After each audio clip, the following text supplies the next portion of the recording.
Hello, thank you for joining us today. My name is Carlene. And I'm Jay. We are better known as Jaylene. On this channel, we recap and provide our reviews for Married at First Sight.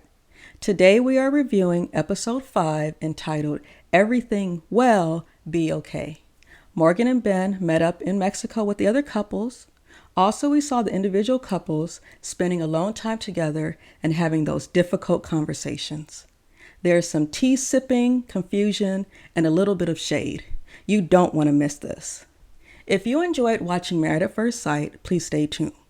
If you haven't already, please subscribe and click the notification bell so you won't miss any of our videos. This episode is where things start getting real. We are past the weddings and meetings with the families, minus Morgan and Ben. Each person has to ask themselves, could they see themselves with their spouses for the long run? Will they make the necessary changes or have the conversations where both spouses are being heard and respected? Let's take a look at the first couple, Stasha and Nate. Stasha reflected on the shower scene and is intrigued by Nate's experience, but she doesn't want to have meaningless sex. Well, I guess I was wrong from the last episode. I really thought that he hit that. But apparently he did not. Damn production. But it's a good thing that he didn't get none because he messed it up for himself. But we'll talk about that later on down the line. Yeah, next we have Nate, and he set up an ATV outing for them. You see them in the wifey and hubby t-shirts. Stasha wants to know how Nate will care for her since this is a new experience for them. While Stasha is trying to get situated on her ATV, you see Nate taking selfies. Nate tells Stasha to go fast and just left her. I think he was on social media documenting the event and trying to get likes. I didn't understand that. Why are you taking selfies and you see your wife is trying to get situated, get the bandana on, get the helmet on, trying to get on the bike, and you're like, oh, she'll be fine. She'll be fine. And you just like, it's all about me. It's all about me. You should no longer know that it's about we, not me. Yeah, Stasha afterwards calls him an IG model. Nate says he's multitasking while writing and recording, but not looking after his wife. This reminds me of Will and Jasmine from season 8. Remember when they were on their bikes and Jasmine got stuck? It looked like she was going to fall. She felt like Will wasn't helping her. Stasha feels that Nate moves to the beat of his own drum, and she doesn't want this to be a consistent issue for them. Nate says he's getting used to being married and just can't turn off what he's used to doing. I guess he doesn't want to share the spotlight. I just don't understand. Now, if she would have got lost, kidnapped, or whatever the case may be, he wouldn't have known. And I don't understand, why are you so consumed with yourself instead of spending time with your wife and you guys trying to bond and create memories at this point in time? Now we're getting to the scene before they go out for dinner. It didn't take long for Nate to show his Devo side when asking Stasha how long it takes her to get ready. He says after showering, it takes him 30 minutes. She said it would take her an hour and a half to 2 hours. But if she was going to the store, like if she wasn't wearing makeup, 15 minutes. He was like, I don't want to be late to things. She assured him that she is a punctual person. Stasha seems laid back in these instances, and Nate acts like he doesn't have a wife. Isn't Nate the one always saying he wants his wife to look good? And you know she's trying to take her time to get ready. You know it takes us ladies a little bit longer. Okay, now we see Stasha and Nate at dinner. Stasha says that her mom likes him, but brought up his bankruptcy. In Stasha's confessional, she says that Nate's finances are a yellow flag, and she doesn't want to struggle. The yellow flag caught me off guard, but Stasha works hard for what she has, and you know how important a good credit score is for her. Then she introduced a post-nub, and Nate was like, who?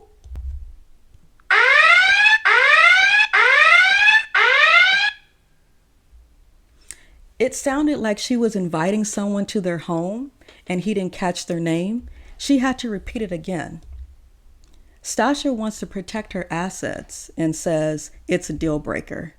Nate was like, "You don't have confidence in your boy?" I was like, "No. They've only known each other for less than a week." He says that she can do it if it would make her feel comfortable. Nate is hurt because he feels she does not trust him. So we know that Nate feels misunderstood, he can be in his head, and has abandonment issues. Now he thinks his wife doesn't trust him. He's probably like, "I haven't done anything to you that would warrant this mistrust."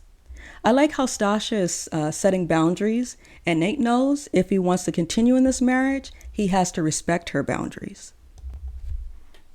He has to earn that respect. But as soon as she said posting up, the automatically thing he should have said was, "Okay, I'll sign." No ifs, ands, or buts about it just because of the situation that they are in. I just understand that on his part.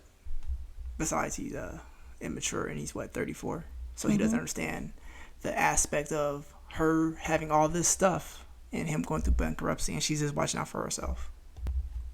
Then they started talking about the timeline for kids. I haven't seen so much shade and tea sipping in all my life. When Sasha asked about kids, Nate sipped his drink and was like, "Because of your age, when do you want to have kids?" Stasha said in a year. Then Nate sipped his water and said he wanted to have kids in 2 to 3 years with the right person. Stasha was like, "We're married." I know he isn't the first person to say this, but I think it's crazy when they are talking to their new spouse and says, "Yes, I'll do that with the right person." It's all about the wording. They could say, "I'm hoping this is something we are able to do together in the future." Also, we got a glimpse of how Nate reacts when he doesn't get his way. This is exactly why I don't like how they pair women who are older with younger men for this exact reason right here. I didn't understand that. That was disrespectful. The next couple, Lindy and Miguel. I believe this is the calmest we've seen Lindy so far. They woke up together and expressed how they slept well. Lindy even laughed at Miguel's snoring. She talked about being engaged in college and losing her virginity to this guy. This was the only guy she said "I love you" to. Miguel says within 3 months he can tell if he doesn't love someone or if feelings are building. Lindy is terrified that Miguel would be attracted to her but not build up to love. She says love is a choice, but Miguel believes it's a feeling. I think it's both. You do get good feelings, but it's your choice to love someone.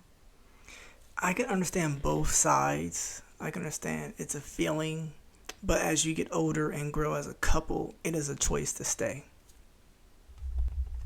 Now we see them having a meal. They touched on their upbringing here. Miguel talked about when he was younger and had to move from the Bronx to Puerto Rico.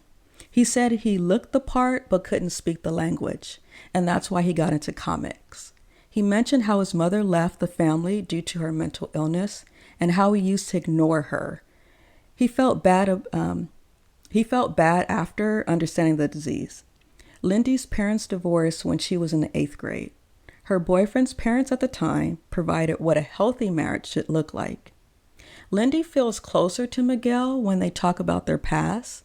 She is falling for him, but admits to still having walls up. However, I don't think Miguel likes Lindy's pacing and has mentioned several times how he wants to get to the physical.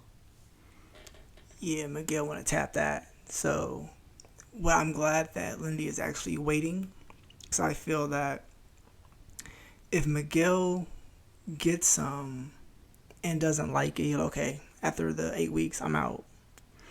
I'm thinking Lindy, once they get that foundation built, Miguel's going to be happy afterwards. I feel she's one of those undercover freaks. Yeah, I mean? And then he'll be satisfied. But he's just too busy trying to get there to the physical in a hurry. I'm like, hold off on that vitamin D. And she going to be cool. Just hold your horses. Now we see them at the pool, and they're making out. Miguel says everything is good and there is sexual tension. He talked about making moves, but Lindy lets him down gently. However, he offers her a massage that she doesn't refuse. Miguel think he's slick. He think he's slick. Y'all didn't see how you try to put that vitamin D on her booty and thinking that's gonna get her to the bedroom? He tripping. Yeah, then Lindy shared her identity crisis about losing her virginity before marriage. Although she is married to Miguel, she still wants to take things slow. I believe Lindy wants to know that she loves Miguel before taking that next step, while Miguel wants to take that next step and then figure out if he loves her. I'm like, take your time, Lindy. Take your time. Oh, I agree. I 100% agree. Because I feel she'll be one of those type of people who go through this process and then you gotta have sex too soon and then you kind of regret it down the line. Now we have Alexis and Justin. You see the couple on the beach riding horses. They're still kissy kissy, and Alexis says her neck was going to stay a certain way. You know, due to the height difference, she's always looking up. Justin is comfortable with Alexis and is emotional. He is happy to be in Mexico riding horses with his wife and says this is something he's manifested. Alexis says she is losing control and it's scary. She's usually calm and collected. She could tell that Justin loves her by the way he looks at her. Alexis says, if he makes me too happy, then he can make me sad, in her confessional and eventually to Justin.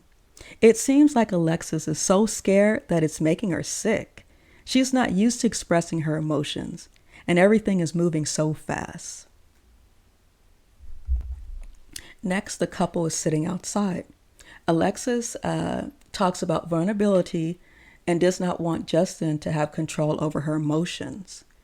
He wants to make her happy and show and share how much he wants to spend the rest of his life with her and have kids with her. As Justin continues to say what's on his mind, he tells her that he loves her and is in love with her. You know, Married at First Sight's bad editing in the previews. It makes it seem like he told her and then she started laughing. But she didn't. However, she felt scared. Alexis knew, Alexis wanted to walk away, but she didn't. And she couldn't say, I love you back. I can understand why Justin wants to express his feelings and put them out there, but I wish he would pump his brakes because he knows that makes her uncomfortable. And he's already kind of winning her over just based on being himself. And you can see she's breaking down her walls. But her nervous laugh when he tells her that he loves her and that he's in love with her, we all can tell that makes her uncomfortable. I just wish he would see it in that moment instead of looking back at the film and then he'll be able to see it. But I still like their dynamic. I like how they're getting along. And I like how she's not making him feel bad about him saying that I love you. So right now everything's still going good. I just hope it continues. Yeah, Alexis wants to be sure before saying those words. Justin cries and says that she is his perfect person. I think he's putting too much of his happiness into her, and she doesn't want Justin to be her only source of happiness. Justin feels Alexis' actions tell him that she loves him and will not pressure her into saying the actual words. This is wise of Justin because if he is expecting her to say it and keep saying, you know, I want you to tell me that you love me, he will become resentful and she will become annoyed. Now we have Kristen and Mitch. They went paddleboarding together and Mitch feels less pressure because he's in his element. He says any day in the water is a good day. We know that Kristen enjoys the beach too. She is happy that Mitch is passionate about his career. She feels they share the same passion and humor. Then Mitch says sex is funny, but couldn't explain it. That was an awkward moment. Kristen feels they are moving slower, but wants to grow deeper in their connection. And they also made pinky promises never to stop laughing. Then we saw Mitch outside on the phone talking to his brother. So he shared how he is not feeling that physical spark with Kristen, and he doesn't want to lie to Kristen. Remember, Mitch is brutally honest. His brother encouraged him to stick with it. We see Mitch spiraling, trying to figure out how to tell Kristen about how he's feeling. Now the couple is at dinner. Kristen cuts right to the chase and mentioned to Mitch how she wants them to advance more sexually, but Mitch expresses how he isn't quite there yet, and he's not feeling that physical spark. He reassures her that it isn't her, it's him, right? So Mitch says that the attraction encompasses everything. So it's not only the looks, but the personality. Mitch also reassures her that he still thinks that she's beautiful and he wants things to grow day by day. Kristen is mature, and although she doesn't like his answer, she's happy that he shared it. In her confessional, she is confused and believes his actions are not aligning with what he tells her. She tries to be optimistic and says that how they love to do fun things together. Kristen took it like a G. She took that bad news like a G. So she's pretty much throwing that cookie in his direction. And he like, nah, fam. I don't think you cute like that. So that hurt me when I saw that. I felt that he should have waited and maybe told her that down the line if his feelings didn't grow. But if she didn't ask, I wouldn't have said anything. Because this is reminding me of Kristen Page. And we saw how that went. That was a total train wreck. Next, they're at the pool. They took shots and had chocolate-covered strawberries. Kristen is still confused and frustrated. Now she thinks his actions are showing that he's into her. Mitch later confesses that the alcohol made everything lubricated, and he was loosening up a bit. Later, in after party, he said since he got what was bothering him off his chest, he was less in his head. Then the alcohol did the rest. He likes how Kristen handled the situation, that conversation that they had at dinner, continues to thank her and expresses his remotivation to keep trying. Yeah, he blew it. I felt like if you wouldn't have said nothing, you'd have got something that night. I don't understand it. Then towards the end, they had massages. Apparently, they had a makeout session last night, and Kristen is happy that Mitch is showing more affection. She wants compliments from him and wants to feel sexy. Kristen tells Mitch if they haven't had sex or does not say I love you by decision day, she's asking for a divorce. Can we talk about the editing from the previews? I know it would be a double standard if a guy said that to a girl, but you know how they like to edit. Also, looking back on the conversation at dinner, it was a good thing that Mitch shared his feelings because Kristen would have been blindsided if they did more than make out and then he told her that there was no physical spark. We don't want to have a repeat from last season with Mock the Shock and Lindsay. I felt that Mitch better give up that vitamin D if you want to stay happy.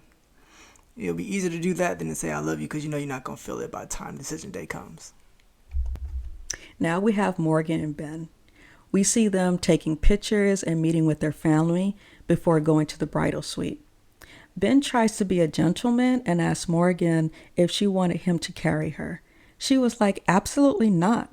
Was he trying to show off his muscles here?